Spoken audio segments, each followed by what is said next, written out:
Good day. My name is Elfina Mias Bahita, and I am making this video in behalf of our subject.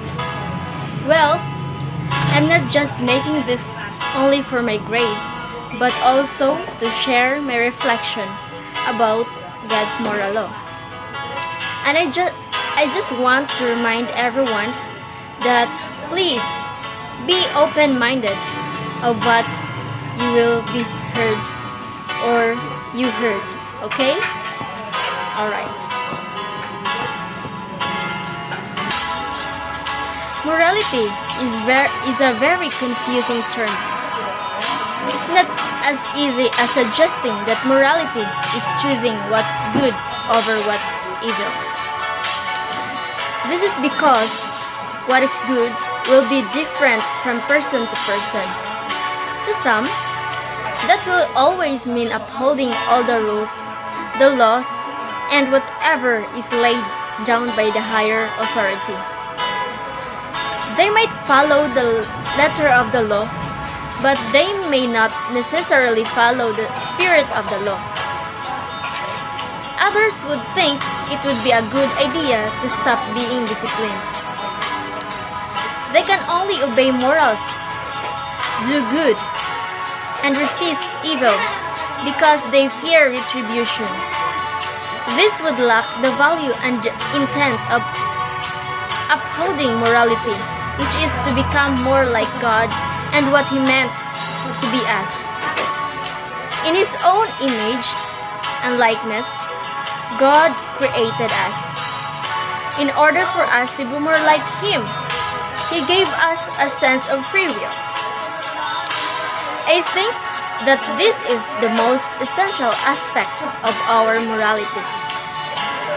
It is because of our free will that even though God created us out of His goodness, we have the capacity to do evil.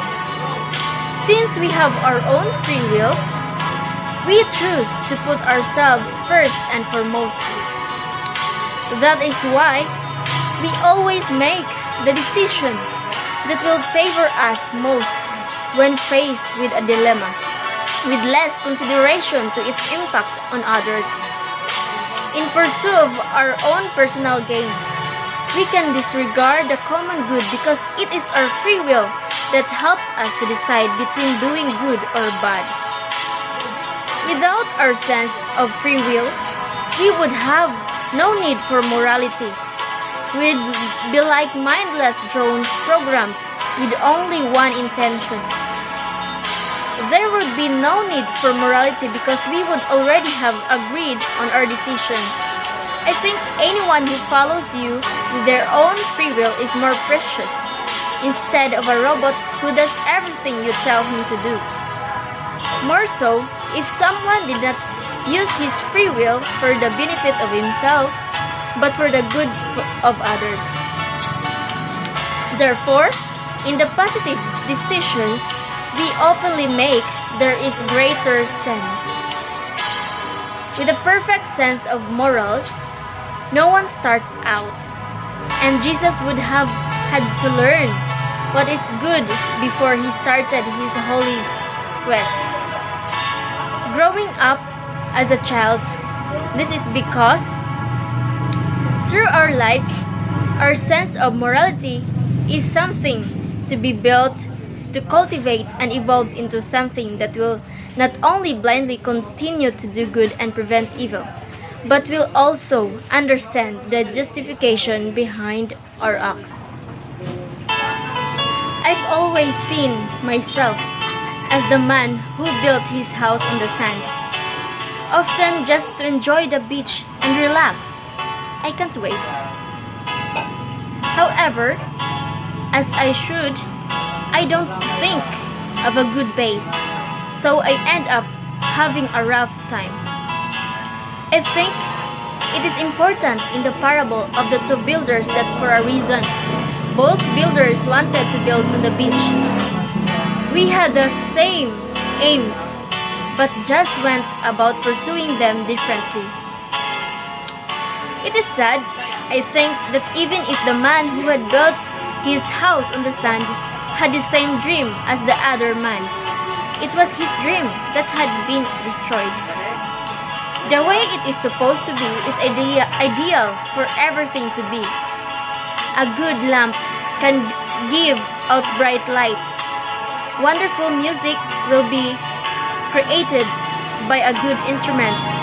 A good house will protect its occupants and resist the elements as well as be pleasant to live in. Because of this, we may assume that a good house is a house built on rock. For his foresight and correctly thought about his actions, the man who built his house on rock is honored. If we equate his sense of worth to his sense of morality, he will be someone who, for the right reasons, follows the good path to the good end, meaning he makes the right decision, as can be seen in how he chooses a good house to enjoy his good dream. He shows a good understanding of morals and what is good. Unlike the man who built his house on rock, the man who built his house on sand is different because his sense of job worked differently. With or without realizing it, he took the easy way and built his house on the sand. Because of this, the house was unable to perform its purpose and collapsed. He may have been following a good goal, but we can say that his means of reaching that goal were not good at all. He shows an improper understanding of what good morality is, because the end does not justify the means. Moral rules are the instructions for God to live a good life, while moral principles are how we view them as individuals. Moral rules are manifested in various ways. The law by which God rules his existence is the eternal law. However, it is not interpreted by human beings. We should obey the divine rules revealed in the scriptures.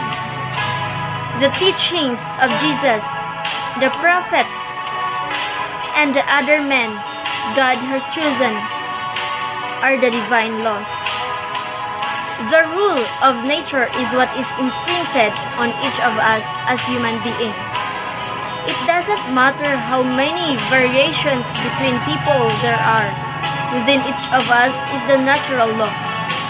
It can be summed up as doing good and stopping bad. Our human laws turn natural law into something that we can easily obey. At the same time, this story illustrates the contrast between following moral rules and following moral principles. The man who designed his house on the sand decided to build a treasure house, and he did so. He was following his own interests, symbolizing his religious values. He had an idea of his own of what he wanted to do and how he wanted to do it. However, the man who built his house on rock thought beyond his own interests and considered how to properly build his house, which symbolizes the moral rules. We can see in this story that it's not prudent to obey moral standards often. According to moral law, our individual definition of what is good cannot be what is good. It is important for us to try to make sure that we obey the moral laws and not just our own personal understanding of them, because our moral values might be distorted. I have already read and reread the parable of the two builders several times, and every time I am pained by how quickly the man who built his house on the dreams of sand has been swept away. Even if I know that Building on sand without laying a firm foundation is his responsibility. I always wish that his efforts were not wasted. It's because I see myself in him. I'm sure, and I don't want my hard work to be in vain. I'm reminded of the time I was excited when I went on a trip to Dumaguete because it would be the first time I'd be staying for so long away from my family. In order to enjoy my surroundings and my newfound independence, I could not wait. I did not pay attention to the base or the reason for the trip in the first place. Like the man who built his house on the sand. It was supposed to be a learning ride, but instead of doing well in my studies, I mostly paid attention to my own interests. As a consequence, to have a low grades. I know that if I expect positive outcomes from poor decisions, my growth in morality may not be complete.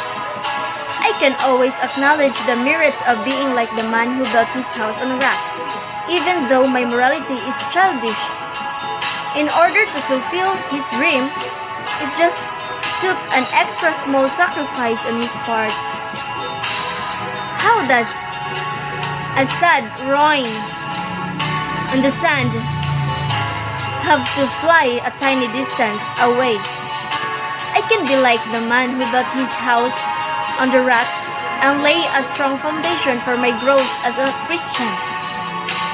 The enhancement of my morals and being more and more human as God intended me to be if only I could put more thought into my acts.